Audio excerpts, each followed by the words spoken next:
यह वीडियो एक कक्षा 8 में पढ़ने वाले छात्र से लेकर एक शिक्षक, बिजनेसमैन तथा उन सभी के लिए है जो अपने जीवन में कुछ बड़ा करना चाहते हैं। यह पर्सनल फाइनेंस पर वीडियो है। दोस्तों, उम्मीद करता हूं कि आप सभी को यह वीडियो जरूर पसंद आएगी। वीडियो को पूरा देखें। मेरे जीवन में दो पिता थे, एक अमीर और एक गरीब। अमीर पिता ने मुझे सिखाया कि पैसे काम करते हैं, जबकि गरीब पिता हमेशा कहते थे कि पैसे कमाने के लिए कड़ी मेहनत करनी चाहिए। अमीर पिता ने निवेश और वित्तीय शिक्षा पर जोर दिया, जबकि गरीब पिता ने स्थिर नौकरी की सुरक्षा पर। जब मैंने देखा कि अमीर पिता कैसे अपने पैसे को सही तरीके से लगाते हैं, तो मुझे समझ आया कि सही सोच और ज्ञान से ही धन का निर्माण होता है। गरीब पिता की सोच ने मुझे मेहनत की अहमियत सिखाई, लेकिन अमीर पिता ने मुझे यह बताया कि पैसे को अपने लिए काम पर लगाना कितना जरूरी है। इस किताब के लेखक मिस्टर रॉबर्ट कियोसाकी कहते हैं कि उनके दो पिता हैं। एक अमीर हैं, जिन्हें वो रिच डैड कहते हैं, और दूसरे गरीब हैं, जिन्हें वो पुअर डैड कहते हैं। इस किताब में उन्होंने अपने दोनों पिता के विचारों से जो सीख ली है, उसी के बारे में है, जैसे कि अमीर कैसे बना जाए, अमीर बनने के लिए क्या क्या करना पड़ेगा, लोग पैसा कमाने के बारे में कैसे सोचते हैं, पैसा कमाने की शुरुआत कैसे की जाए आदि। यह किताब लोगों के अंदर फाइनेंशियल अवेयरनेस, आर्थिक जागरूकता पैदा करेगी। आइए इस किताब की समरी देखते हैं। लेखक के एक पिता बहुत ही पढ़े लिखे थे। उन्होंने पीएचडी भी करा था और उनके दूसरे पिता ने अपनी स्कूल की पढ़ाई भी नहीं पूरी करी थी। दोनों ही अपने अपने कैरियर में सफल थे। एक फाइनेंशियल, पैसों की समस्या से जूझ रहे थे और दूसरे उनके शहर के सबसे अमीर व्यक्तियों में से एक थे। जब वे पैसे के बारे में बात करते थे, तो दोनों के नजरिए भी अलग अलग थे। एक का मानना था कि पैसों के प्रति प्यार ही सभी प्रकार की समस्याओं की जड़ है, और दूसरे का मानना था कि पैसों की कमी ही सभी समस्याओं की जड़ है। अब लेखक के बचपन में उनके सामने सबसे बड़ी दुविधा थी यह थी कि वह किसकी सुने, अपने रिच डैड की या पुअर डैड की, क्योंकि पैसों के बारे में दोनों के नजरिए पूरी तरह से अलग थे। हालांकि लेखक के दोनों पिता ही लेखक की भलाई चाहते थे। उनके पुअर डैड को हमेशा यह कहने की आदत थी कि हम ये नहीं ले सकते हैं, हम वो ले नहीं सकते हैं। वही उनके रिच डैड इस शब्द कभी भी उपयोग नहीं करते थे। उन्हें इस वाक्य से सख्त नफरत थी, यहां तक कि उन्होंने लेखक को भी इसका इस्तेमाल करने से मना कर दिया था। लेखक के रिच डैड कहते थे कि तुम अपने आप से पूछो कि तुम कैसे उस चीज को ले सकते हो। उनका मानना था कि जब तुम कहते हो कि तुम यह चीज नहीं ले सकते हो, तो तुम्हारा दिमाग काम करना बंद कर देता है। और उसके विपरीत, जब तुम अपने आप से ये सवाल पूछते हो कि तुम उस चीज को कैसे ले सकते हो, तो तुम्हारा दिमाग अपने आप काम पर लग जाता है।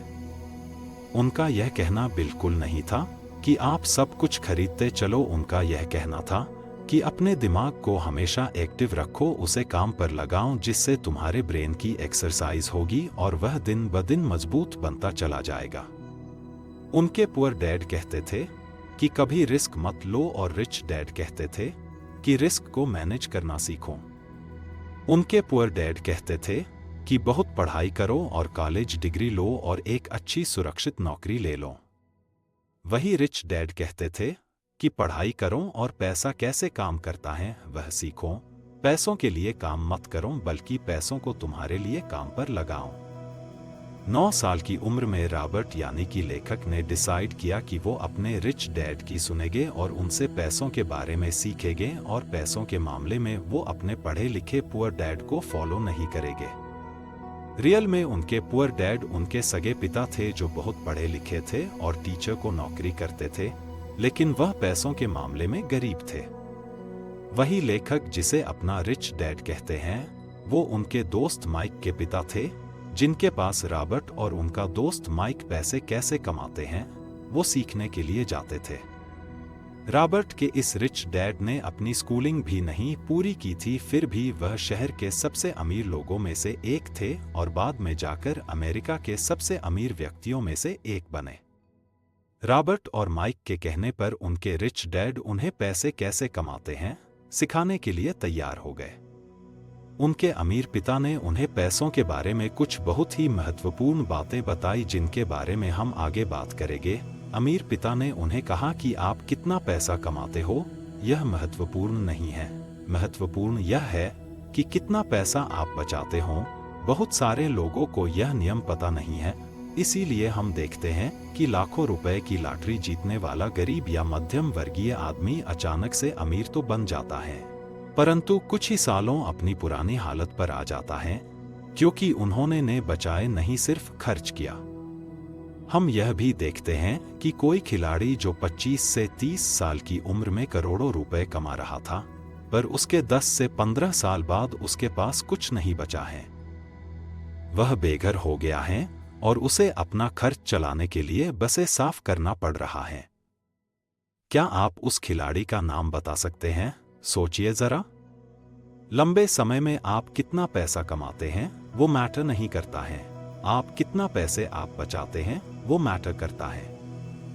आइए इसे थोड़ा और डिटेल में देखते हैं। सबसे पहले आपको एसेट, संपत्ति और लायबिलिटीज, देनदारी क्या होता है उसे समझना होगा और उनके बीच का अंतर भी समझना होगा।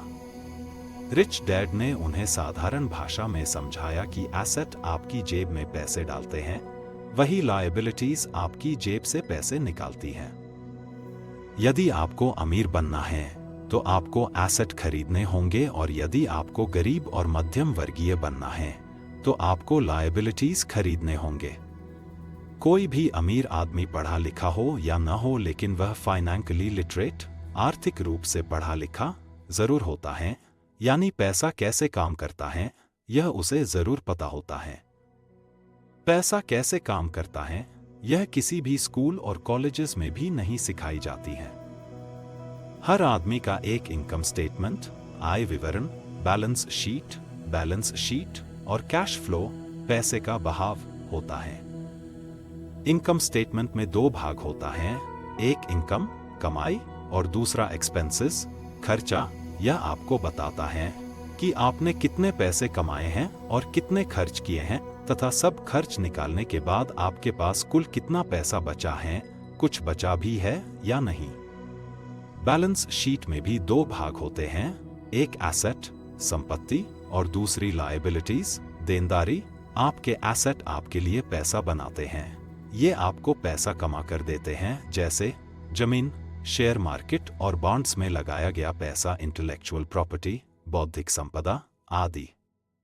लायबिलिटीज का मतलब देनदारी, जैसे घर का या कार का लोन, क्रेडिट कार्ड का लोन आदि। गरीब आदमी का कैश फ्लो मतलब गरीब आदमी के पास कमाई का स्रोत सिर्फ वेतन होता है। उनका लगभग पूरा पैसा कर, घर का किराया, खाना, कपड़े आदि में चला जाता है। महीने के अंत में अधिकतर इनके पास न के बराबर पैसा बचता है या कुछ नहीं बचता है। अब गरीब आदमी की बैलेंस शीट देखते हैं। गरीब आदमी का एसेट्स का कॉलम हमेशा खाली रहता है। वह इसलिए होता है क्योंकि उनके पास महीने के अंत में कुछ नहीं बचता है। यदि बचता भी है तो वह उसे एसेट्स में नहीं लगाते हैं, बल्कि वह उसे टेलीविजन आदि जैसे मनोरंजन साधन खरीदने में खर्च कर देते हैं। ऐसा इसलिए होता है क्योंकि उन्हें किसी ने एसेट्स के बारे किसी ने बताया नहीं होता, न ही स्कूल में, न माँ बाप ने और न ही दोस्तों ने।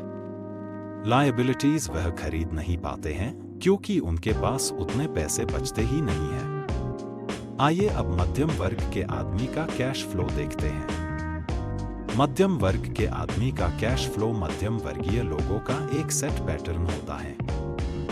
जिनकी जल्दी में शादी हुई है वह पहले किसी नए शहर में किराए पर रहने लगते हैं, फिर खुद का नया घर लेने के बारे में सोचते हैं और नया घर लेने के बाद वह फर्नीचर लेते हैं। फिर जैसे जैसे इनकी आय बढ़ती जाती है वह वैसे वैसे वो कार और कुछ दूसरा सामान लेने लगते हैं। फिर उनका लायबिलिटीज का column home loan, car loan आदि से भर जाता है। इसके बाद लोन की किस्तों के वजह से उनका खर्चा बढ़ता है और उनकी पूरी सैलरी उनके मासिक खर्चे में ही चली जाती है। इस प्रकार उनका पूरा एसेट्स का कॉलम खाली ही रह जाता है। आइए अब अमीर आदमी का कैश फ्लो देखते हैं। अमीर आदमी का कैश फ्लो। अमीर आदमी के एसेट उनके लिए पैसा कमाते हैं। लेखक के गरीब पिता का लगभग सारी सैलरी उनके मासिक खर्चे में ही चली जाती थी और उनके अमीर पिता कई सालों से एसेट में पैसा लगा रहे थे, जिसके कारण उनका एसेट कॉलम उनकी लायबिलिटीज से बहुत बड़ा हो चुका था, जो अब उनके एसेट उनके खर्चे से ज्यादा पैसे बना रहे थे। लेखक के अमीर पिता भले ही पढ़े लिखे नहीं थे, लेकिन वह पूरी तरह से फाइनेंशियली लिटरेट थे और पैसा काम कैसे करता है उन्हें यह बहुत ही अच्छी तरह से पता था। चाहे आदमी गरीब हो या अमीर, उसे पैसे तो कमाना आता है, लेकिन उसे पैसे को मैनेज करना नहीं आता है। उन्हें बहुत हार्ड वर्क करना तो आता है, लेकिन अपने पैसों से हार्ड वर्क करवाना नहीं आता है। वह बस खुद ही काम करते रहते हैं, अपने पैसों को काम पर नहीं लगाते हैं। जैसे जैसे उनकी कमाई बढ़ती है, उसी के अनुपात में उनके खर्चे भी बढ़ते रहते हैं और उन्हें लगता है कि ज्यादा पैसे आने से उनकी सारी समस्या का समाधान हो जाएगा, इसलिए वो लगातार अपनी सैलरी बढ़ाने के लिए मेहनत करते रहते हैं, चाहे उनका वेतन कितना भी बढ़ जाए, और उनकी आर्थिक समस्या कभी खत्म नहीं होती है। वह यह कभी नहीं समझते हैं कि उनकी असली समस्या यह है कि उनके पास जो पैसा है उसे वह खर्च कैसे कर रहे हैं, उसका उपयोग कैसे कर रहे हैं, और यह समस्या फाइनेंशियल इलिटरेसी की वजह से है। सबसे पहली बात जो आपको माननी चाहिए वह यह है कि सबसे पहले खुद को पे करो। जो भी पैसा आप कमाते हैं उसमें से कुछ हिस्सा अपने लिए रखो, यानी कि अपने लिए पैसे बचाओ और उन बचे हुए पैसों से ऐसे एसेट खरीदो जो आपके लिए पैसा बना सके, यानी आपको पैसा कमा कर दे सके। अमीर और गरीब लोगों में सबसे बड़ा अंतर यह होता है कि गरीब लोग पहले सब पैसे खर्च कर लेते हैं, फिर आखिर में अपने लिए रखने का सोचते हैं, जिसकी वजह से ज्यादातर समय वह अपने लिए कुछ भी नहीं बचा पाते हैं और अंत में न ही वह उसे किसी एसेट में निवेश कर पाते हैं। वही अमीर लोग सबसे पहले अपने लिए पैसे बचाते हैं और उसके बाद अपने खर्चे करते हैं। यह करने के लिए बहुत ही प्रयास और सेल्फ डिसिप्लिन की जरूरत पड़ती है। कई बार आपके सामने कुछ आर्थिक समस्या आएगी, फिर भी आपको सबसे पहले खुद को ही पे करना है और उसे बचाना है। जब आप अपने ऊपर सेल्फ डिसिप्लिन करना सीख जाएंगे तो समझ लीजिए कि आपने अमीर बनने की तरफ अपना पहला कदम बढ़ा लिया है। जो लोग सबसे पहले खुद को पैसे देते हैं उनका कैश फ्लो कुछ इस तरह का होता है। जैसे जैसे आप अपने लिए पैसे बचाकर उसे एसेट में निवेश करेंगे, वैसे वैसे आपकी कमाई के स्रोत बढ़ते जाएंगे। खुद को पहले पे करने वाले आदमी के एसेट का कॉलम कभी बढ़ चुका है, जिससे वह अपने अन्य खर्चे देखता है और उसमें जो बचता है उसे वह फिर से एसेट में ही निवेश करता है, ताकि उसे अपने वेतन पर ही पूरी तरह से निर्भर न रहना पड़े। वहीं पर पहले खर्च करने वाले आदमी की सारी सैलरी उसके खर्च में ही निकल जाती है और उसके पास न के बराबर पैसे बचते हैं या नहीं बचते हैं, जिससे वह अपने एसेट कॉलम को नहीं भर पाता है। यहाँ सबसे महत्वपूर्ण बात यह निकल कर आती है कि अमीर लोग सबसे पहले एसेट वाले कॉलम पर फोकस करते हैं और गरीब लोग इनकम स्टेटमेंट पर फोकस करते हैं। अमीर लोग अपना पैसा को बिजनेस, शेयर, सरकारी बॉन्ड और रियल एस्टेट में निवेश करते हैं। वह कई और जगह भी पैसा लगाते हैं जहां से उन्हें एक रेगुलर इनकम मिलती रहे। उनका यह निवेश उनके लिए एसेट हैं जो उनके लिए पैसा कमाते हैं। जो एसेट आपको पसंद हैं, आपको उनमें निवेश करना चाहिए। आपको यह पता करना चाहिए कि कौन कौन से एसेट की श्रेणियां आपको अच्छी लगती हैं। उसके बारे में बहुत ही गहराई में जाकर अध्ययन करना चाहिए, जानकारी लेनी चाहिए, जैसे वह आगे आने वाले समय में किस प्रकार का आपको मुनाफा दिलाएगी, उस एसेट से कोई अन्य स्रोत भी बन पाएगा या नहीं। लेखक को बिल्डिंग और जमीनें बहुत पसंद हैं, इसके अलावा उन्हें इसकी गहरी समझ भी है, इसलिए वो इसमें ज्यादा से ज्यादा निवेश करते हैं। उन्हें छोटी कंपनियों में भी काफी जांच परख करके निवेश करना पसंद है। यहाँ पर एक और महत्वपूर्ण बात यह है कि अमीर लोग महंगे बंगले, आभूषण, बड़ी गाड़ी आदि लक्जरी की चीजें आखिर में खरीदते हैं। सबसे पहले वो एसेट्स खरीदते हैं जहां से उन्हें कमाई होती है, और इसी जगह पर गरीब और मध्यम वर्ग के लोग लक्जरी चीजें पहले खरीदते हैं। अमीर लोग सबसे पहले अपना एसेट का कॉलम मजबूत करते हैं, फिर उस एसेट से मिलने वाली कमाई से वह अपने लिए लक्जरी का सामान खरीदते हैं।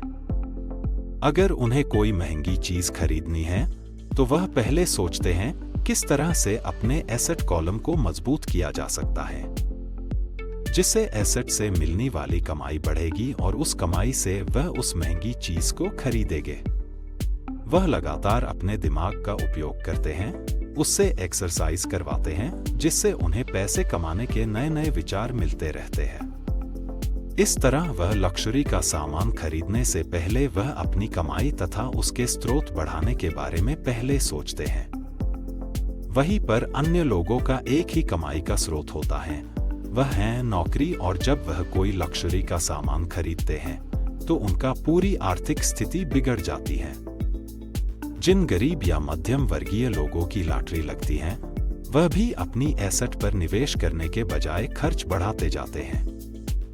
इस तरह कुछ साल के बाद फिर से अपनी पुरानी आर्थिक स्थिति पर आ जाते हैं। यहाँ पर इनकम समस्या नहीं है, समस्या यह है कि उसका प्रबंधन यानी मैनेजमेंट, यानी कि आप किस तरह आप उन पैसों का उपयोग कर रहे हैं। अमीर लोग और अमीर बनते जा रहे हैं, गरीब लोग और गरीब बनते जा रहे हैं, और मध्यम वर्गीय लोग संघर्ष कर रहे हैं, क्योंकि पैसों के बारे में हमारे यहाँ स्कूल, कॉलेज और घरों में नहीं सिखाया जाता है। हमारे स्कूल और कॉलेज में हमें सिर्फ प्रोफेशनल स्किल के बारे में सिखाया जाता है, हमें फाइनेंशियल स्किल के बारे में नहीं सिखाया जाता है। इसलिए आज डॉक्टर्स, इंजीनियर्स, मैनेजर्स, पायलट्स आदि जिन्होंने अपने स्कूल और कॉलेज में अच्छे मार्क्स लाए थे, वो आज अच्छी सैलरी होने के बाद भी फाइनेंशियली स्ट्रगल कर रहे हैं। आपके पास हमेशा मल्टीपल इनकम सोर्सेज, आय के कई स्रोत होने चाहिए। अधिकतर लोगों का एक ही कमाई का माध्यम होता है, जो कि उनकी सैलरी है। वह कहते हैं कि वह बहुत सुरक्षित जीना चाहते हैं, इसलिए वह अपनी सैलरी पर ही निर्भर रहते हैं। पर वह यह नहीं समझ पाते हैं कि एक ही कमाई के स्रोत पर निर्भर रहना कितना बड़ा जोखिम, रिस्क है।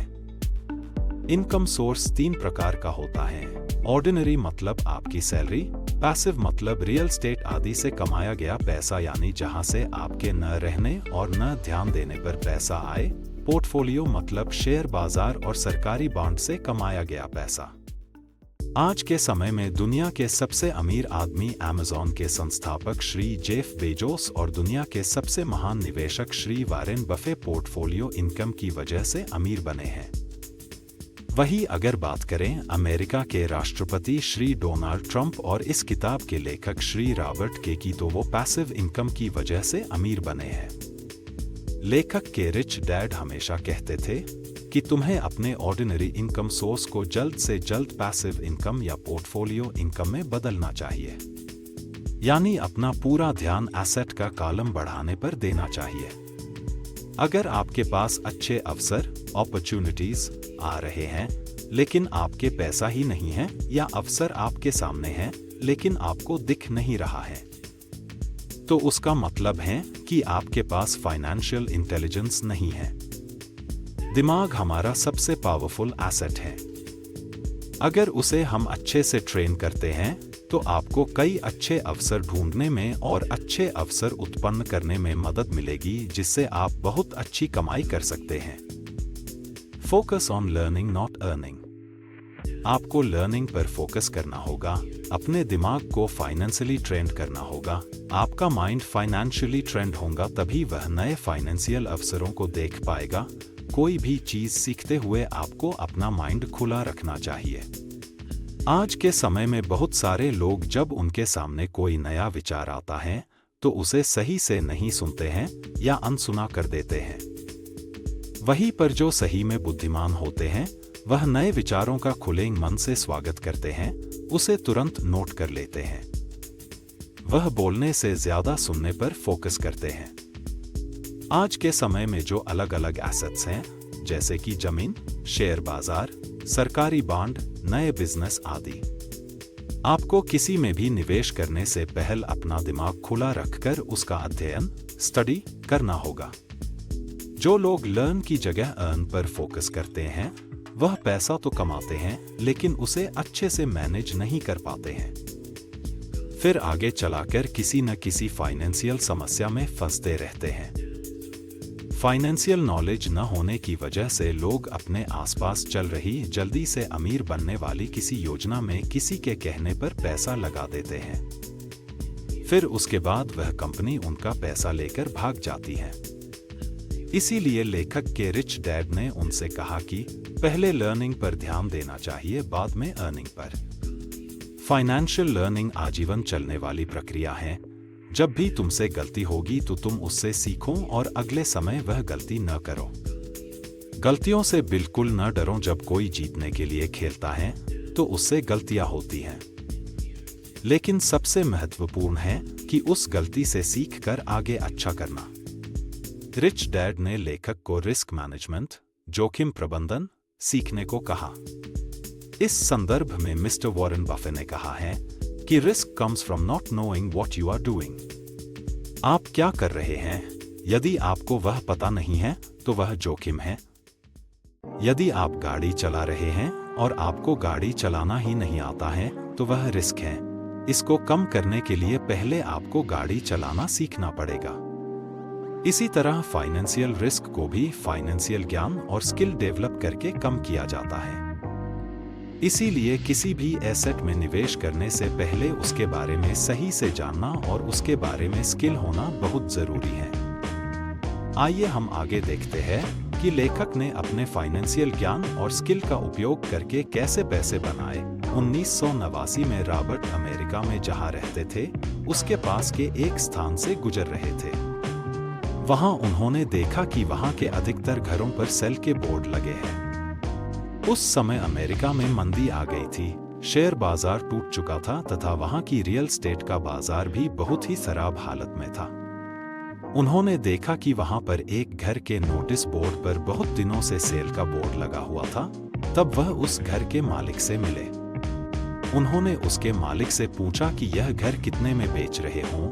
उसने कहा कि मैंने बहुत दिनों से इस घर को बेचने के लिए बोर्ड लगाया है, लेकिन कोई भी यह घर देखने के लिए और दाम पूछने के लिए नहीं आया, तो आप ही घर देख लो और मुझे इसका दाम बताओ। रॉबर्ट को वह घर बहुत पसंद आया और उन्होंने वह घर $20,000 में खरीद लिया। फिर उसके बाद उन्होंने उस घर में किराएदार रखे। 1-2 साल बाद जब उस स्थान पर रियल एस्टेट का मार्केट बढ़ने लगा तो लोग उस स्थान पर घर खरीदने लगे। उस समय उन्होंने $20,000 में खरीदा घर $95,000 में बेच दिया। यहाँ ध्यान देने वाली बात है कि उन्होंने सिर्फ उस घर के दाम में ही मुनाफा नहीं कमाया, बल्कि उसमें किराएदार रखकर भी उससे पैसा बनाया। उनके 1 महीने बाद फिर उन्हें एक अच्छा फ्लैट मिला जिसका मालिक जर्मनी का था। उन्हें उस एरिया के रियल एस्टेट मार्केट के बारे ज्यादा जानकारी नहीं थी। वह बस उस फ्लैट को जल्द से जल्द बेचकर जर्मनी जाना चाहते थे। अब लेखक उसके साथ मोल भाव करके वह फ्लैट भी खरीद लिया और 2 साल बाद लगभग 1.5 गुना दाम पर उसे बेच दिया। उन पैसों से फिर उन्होंने एक मंदी वाले एरिया में घर खरीदा और जब वह पर मंदी खत्म हुई तो उसे बेचकर अच्छा मुनाफा कमाया। इसकी मदद से वह बताते हैं कि कैसे कम पैसों को ज्यादा पैसों में बदल सकते हैं। उसके लिए आपके पास उस एसेट से जुड़ा आर्थिक ज्ञान होना चाहिए, तभी आप अच्छे अवसर ढूंढ पाएंगे। लेखक को रियल एस्टेट की जमीन, घर और छोटी कंपनी में निवेश करने में दिलचस्पी है, इसलिए वह उसके बारे में ज्ञान इकट्ठा करते हैं, फिर अच्छे अवसर तलाशते हैं। आपको जिस एसेट में इंटरेस्ट है उसका अच्छा ज्ञान लीजिए, फिर उसमें निवेश करने के बारे में सोचिए। दोस्तों, अंत में लेखक ने पुनः एक बार याद दिलवाने की कोशिश की है कि गरीब और मध्यम वर्ग के लोग पैसों के लिए काम करते हैं, वही अमीर लोगों के लिए पैसा काम करता है। अमीर लोग अपने एसेट कॉलम को बढ़ाने में लगे रहते हैं। उन्हें उससे जो मुनाफा मिलता है उसे वो वापस वही और पुनः निवेश करते हैं। इस तरह उनका पैसा उनके लिए लगातार काम करता है। किसी भी एसेट में पैसा लगाने से पहले उसमें जिन लोगों ने निवेश किया है उनसे मिले जो लोग उसमें निवेश करके सफल हुए हैं। दोस्तों, उम्मीद करता हूं कि आप सभी को यह वीडियो जरूर पसंद आई होगी। इसी प्रकार और भी वीडियो के लिए हमारे चैंपियंस सीकर्स 2.0 YouTube चैनल को सब्सक्राइब जरूर करें। धन्यवाद।